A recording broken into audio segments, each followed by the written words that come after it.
Brazil, a developing country located in South America, is going through a hard time due to COVID-19. Until July 3, the country had around 522,000 deaths and more than 18 million registered cases.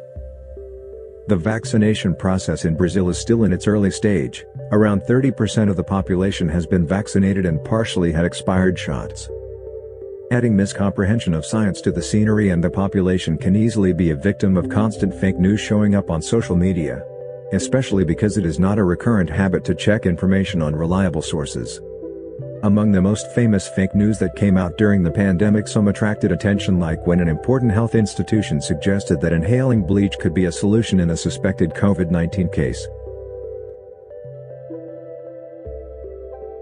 Despite being absurd, it was disseminated through means of communication and had a worrying repercussion on WhatsApp. Besides that, news like vaccines were elaborated too fast and, therefore, cannot be good for our health. Were also spreaded, showing unfounded distrust by the population about vaccines.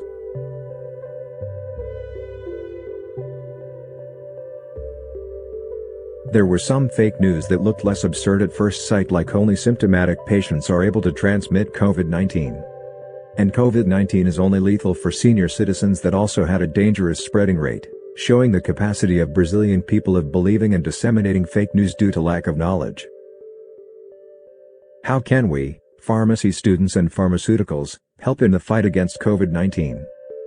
From kindergarten to 50-year-old grown-up people, it is remarkable the effects of educational negligence. Especially about public health matters and also about individual health. It is noticeable that usually children don't clean themselves properly. Even when they are taught to wash their hands, it is not common to see them doing it correctly.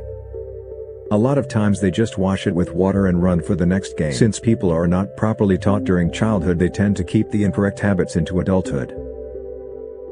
Therefore, to change the way people deal with unexpected public health matters, as pharmacy students and pharmaceuticals, we must support preventive measures since childhood. Through speeches, folders, campaigns, and training to empower teachers in a way to make them able to instruct children from the first day in school. There are some simple measures that can be taught, like the use of face masks for patients with respiratory diseases, washing food properly before preparation, and not sharing personal objects such as toothbrush or fork. As a professional, it is also important to verify the source of information before spreading it and carry out orientations inside health-related establishments like drug stores. Keep taking care of yourselves.